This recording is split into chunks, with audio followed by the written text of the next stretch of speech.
Success in board program SIB 2026।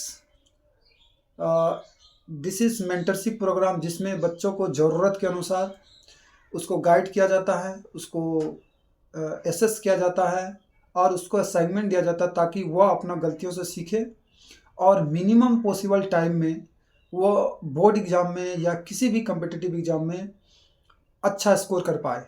यह हर साल हमारे द्वारा चलाया जाता है। यह इसी कड़ी में ये चौथा ईयर है 4.0। इसमें हम आपको स्टेप बाय स्टेप गाइड करेंगे, आपका पर्सनल लेवल का क्यूरीज देखेंगे। यह अलग अलग प्लेटफॉर्म के माध्यम से ऑफलाइन ऑनलाइन में चलाया जाता है, बट वो समय अभी बीत चुका है और अभी लास्ट 7 डेज 8 डेज आपके एग्जामिनेशन के लिए बचा हुआ है और कुछ एग्जामिनेशन में जो गैप होता है उसके लिए आप उसमें कैसे बेस्ट कर सकते हैं।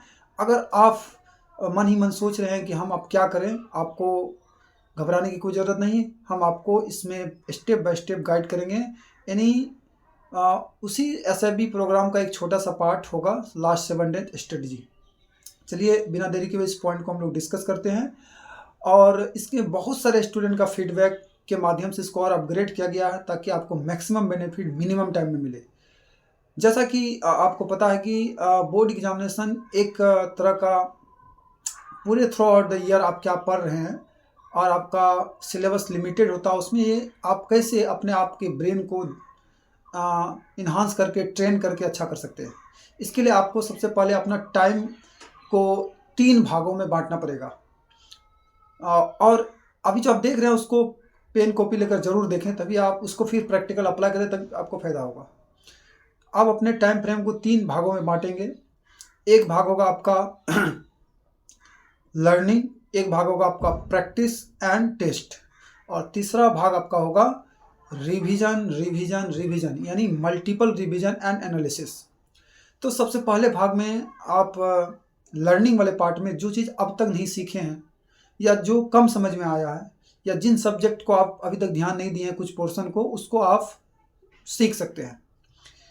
वह प्रायः वो समय आपका क्या हो सकता है कि सुबह मॉर्निंग में 6 बजे से लेकर 8 से 9 बजे तक, जब तक आप ब्रेकफास्ट नहीं कर लेते।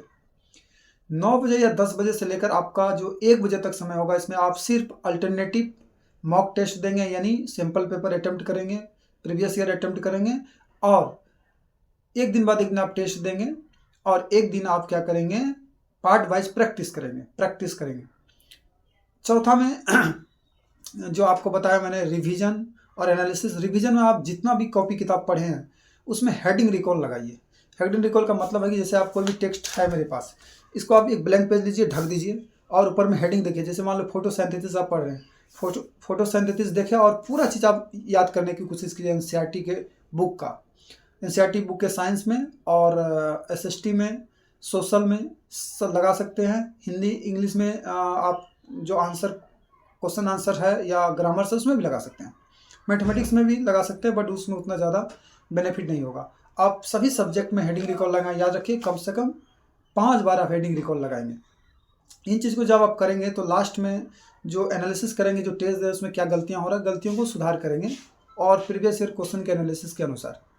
और जितना आप कर लेंगे, इसके बाद जैसे मूव करेंगे आगे, तो उसमें आप कोशिश कीजिएगा कि जितना क्वेश्चंस विद आंसर देख पाएँ, जितना आप देख पाओ उतना वेल एंड गुड है।